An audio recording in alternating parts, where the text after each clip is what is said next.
Hi, my name is Amanda Kozicki. I'm 21 years old and I'm from Derry, New Hampshire. The character I chose to recreate is Devora from Mortal Kombat X. I costumed one of her alternate outfits that's available in the video game. I would love to attend cinema makeup school because I've been extremely passionate about special effects makeup ever since I first saw Star Wars as a child. And I know I still have so much to learn, and what an amazing opportunity it would be to be mentored from the best in the business.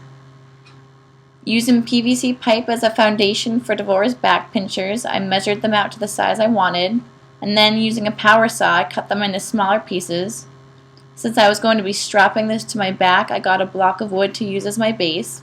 I drilled small pilot holes into the wood and then hand-screwed iron flanges into the block. I used contact cement to connect the PVC pipe together, and I also used epoxy sculpt, a much stronger adhesive, to connect the bottom PVC to the iron flange. Using Worbla's black art, I shaped it to the entirety of the PVC pipe to give it a nice smooth finish. I hand-painted the pinchers with various reds, whites, and pinks to give it texture. The spiky points were painted black. Since Devora is an insect-like creature, I chose to use the Worbla's black art again. I cut up an old gray scarf and hot-glued strips of fabric to the breastplate. I cut out all the craft foam pieces for the legs and chest and neck pieces, placed it first between two pieces of Worbla, heated it up, shaped it to fit my body, and hand-painted it once everything had cooled down. The same kind of construction went into her hands. I acquired some fake acrylic nails, trimmed them to look like claws, painted them a sickly yellow color, and then on application day used nail glue to glue them to my feet. For her cape, I started with an old winter coat. I completely tore it apart and cut the entire bottom half off.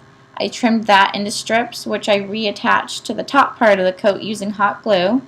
As her outfit appears to be tattered and frayed, I used an X-Acto knife to shred it up.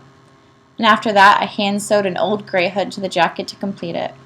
Once I had finished up the chest, calf, and shoulder pieces and painted the Worbla, I stippled different hues of yellows, browns, whites, oranges. I even used the dry brush splatter effect for extra texture.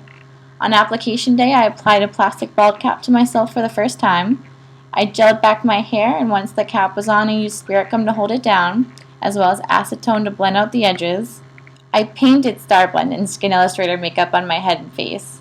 Overall, this was the most fun I had making a costume, and I loved every second of it. I have so many big dreams involving special effects makeup, one being opening up a horror-themed summer camp one day, and I know attending cinema makeup school will set me in the path to accomplish these goals. I'm just so inspired by the teachers and the students who are already there. I don't think there would be another experience quite like it, and I wouldn't miss it for the world.